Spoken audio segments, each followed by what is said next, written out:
Assalamualaikum warahmatullahi wabarakatuh.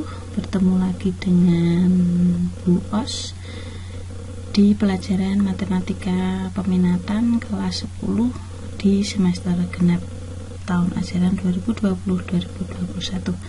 Di semester genap ini, untuk materi matematika peminatan kita akan mempelajari hanya satu KD, yaitu yang akan kita pelajari pada semester genap ini adalah mengenai vektor. Nah, vektor ini dibagi menjadi dua bagian. Yang akan kita bahas nanti adalah vektor dimensi 2 dan di dimensi 3. Pastinya kalian sudah mempelajari mengenai vektor ini pada pelajaran fisika ya, jadi sudah tidak asing lagi untuk kalian. Semester genap ini Bu Os memohon kepada kalian untuk selalu melaksanakan segala sesuatunya dengan tepat waktu. Jadi misalkan ada ulangan, ikuti sesuai dengan jadwalnya. Kemudian tugas dikumpulkan juga sesuai dengan deadline yang sudah ditentukan. Penilaian yang akan saya lakukan ada 3, yaitu penilaian pengetahuan dengan ulangan harian, kemudian penilaian keterampilan dengan tugas-tugas ataupun tes langsung ataupun lesan, kemudian yang terakhir adalah penilaian sikap. Nah, penilaian sikap ini didasarkan pada ketekunan kalian, kedisiplinan kalian dalam mengikuti pembelajaran matematika peminatan. Jadi saya mohon di semester 2 ini kalian benar-benar memperbaiki apa yang sudah terjadi pada semester gasal agar semuanya berjalan dengan baik. Jika memang ada kendala, silahkan untuk konfirmasi kepada saya, alasannya apa dan sebagainya. Oke, kita mulai saja pembelajaran kali ini. Itu vektor. Vektor adalah besaran yang mempunyai besar atau nilai dan arah. Ya, jadi dia mempunyai nilai dan arah. Vektor digambarkan dengan sebuah anak panah seperti ini. Nah, jadi vektor itu secara geometri dia dilambangkan dengan anak panah seperti ini. Ini mempunyai titik pangkal dan titik ujung. Ya, yang panahnya ini namanya adalah titik ujung, sedangkan ini adalah titik pangkal. Akan ini A, titik A, dan itu adalah titik B, maka A disebut titik pangkal, B disebut titik ujung, atau bisa dinamakan vektor ini menjadi seperti ini. Jadi ini di sini bisa ditulis lambangnya adalah seperti ini, yaitu vektor AB dengan titik pangkal A dan titik ujungnya B. Nah, contohnya adalah ini titik pangkalnya adalah A, sedangkan yang ini titik ujungnya adalah B, maka kita beri nama dia AB karena titik pangkalnya A dan titik ujungnya adalah B. Nah, kemudian dia mempunyai arah, yaitu dari A ke B ini proses yang harus dia lalui adalah ini 1, 2, 3 ke kanan, 3 ke kanan positif, 2 ke atas, maka seperti ini ya. Jadi 3 ke kanan, 2 ke atas, maka 3,2. Nah, kemudian yang ini F, E, titik pangkalnya adalah F, sedangkan titik ujungnya adalah E, maka Ini bisa kita tulis sebagai vektor FE. Dari F ke E, perhatikan tanda panahnya. Maka ini sama dengan berapa langkah? 1, 2, 3. 3 ke kiri itu negatif 3, 1 ke bawah maka negatif 1. Paham ya? Nah, kemudian yang ini dinamakan vektor CD karena titik ujungnya adalah D, kemudian titik pangkalnya adalah C. Jadi ini C ke D.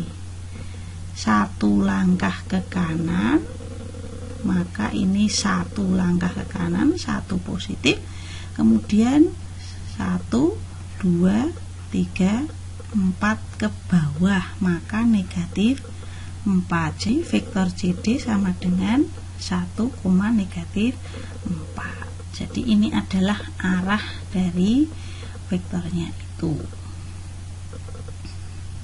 Paham ya? Yang selanjutnya, coba yang ini sekarang. Nah, vektor juga bisa dinamakan secara tunggal seperti ini. Vektor P ini adalah titik pangkalnya dan ini adalah titik ujungnya. Dia bisa ditulis seperti ini simbolnya. Bisa menggunakan huruf abjad apapun. Kalau tunggal dia maka menggunakan huruf kecil seperti ini. Maka ini 1, 2, 3, 4, 5. 5 ke kanan, maka 5,1, 2 negatif 2 karena turun. Kemudian perhatikan yang Q ini, maka dia dari sini titik pangkalnya menuju ke titik ujungnya itu 1, 2, 3, 4, 5 ke kiri, maka ini negatif 5,2 ke atas yaitu 2. Nah, yang R ini 1, 2 ke kiri, maka dia negatif 2, 1, 2, 3, 4, 5 ke bawah yaitu negatif 5. Nah, untuk yang S dan T silahkan nanti kalian coba sendiri. Jika ada yang ditanyakan silahkan bertanya. Di sini ada vektor A ke B atau AB ini. Nah, berapa dia? Maka dia 1, 2, 3, 4, 5, 6.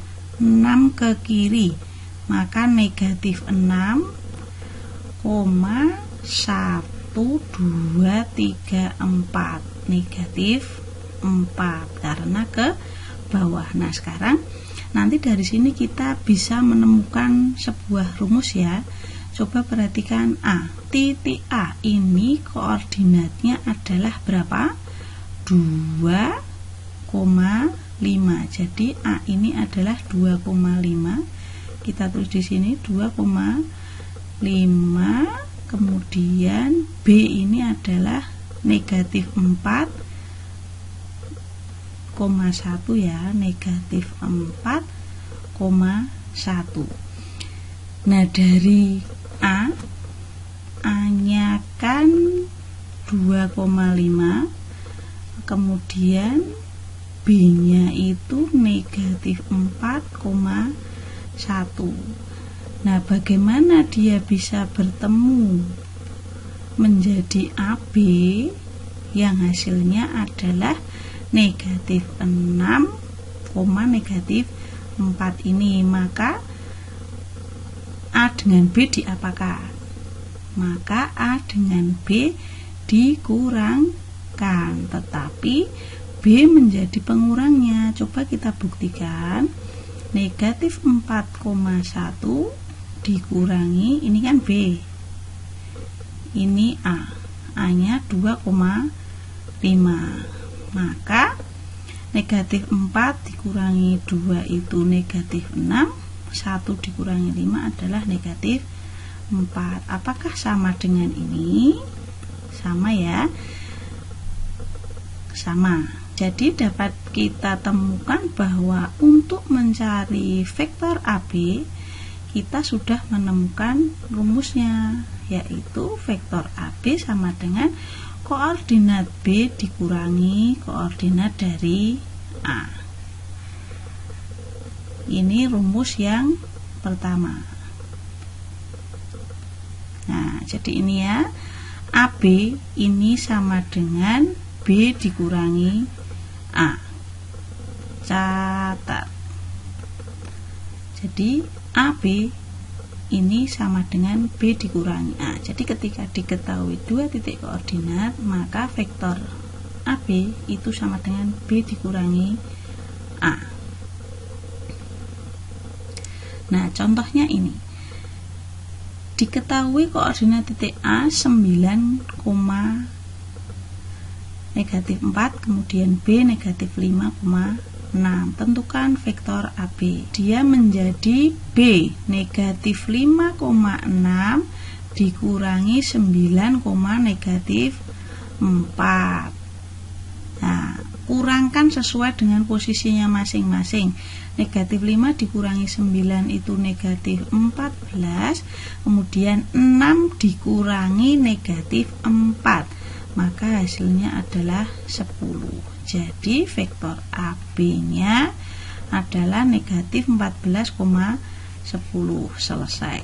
Bagaimana kalau kita balik, misalkan yang ditanyakan adalah vektor BA, maka jangan terbalik, A kurangi B.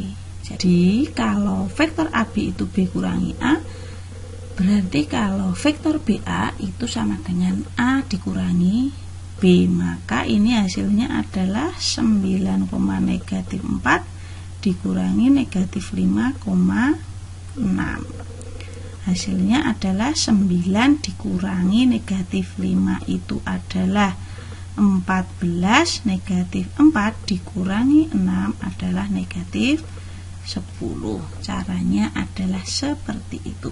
Yang sudah kita bicarakan ini adalah mengenai vektor pada dimensi 2. Nanti konsepnya sama semua di vektor dimensi 3 juga menggunakan konsep seperti ini, tetapi kita akan membahas yang di dimensi 2 terlebih dahulu agar kalian lebih memahaminya.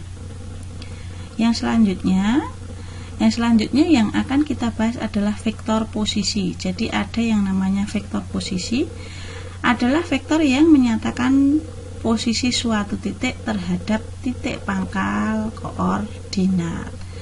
Jadi ketika ada titik A seperti ini ya, maka vektor posisinya dia ditulis seperti ini.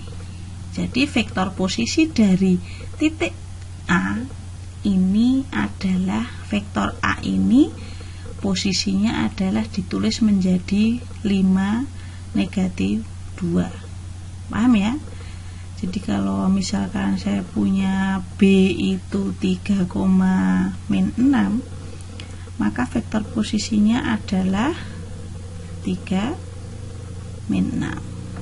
Begitu. Jadi tinggal ditulis atas dengan bawah. Kalau Z ini 10,1,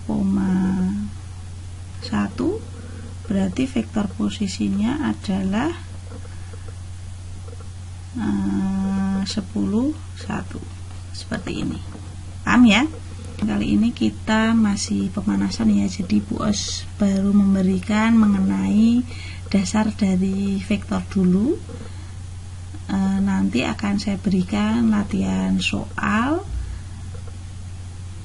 agar kalian bisa mengukur kemampuan kalian dalam memahami konsep dasar dari vektor ini. Semoga kalian bisa memahami apa yang saya berikan. Terima kasih. Wassalamualaikum warahmatullahi wabarakatuh.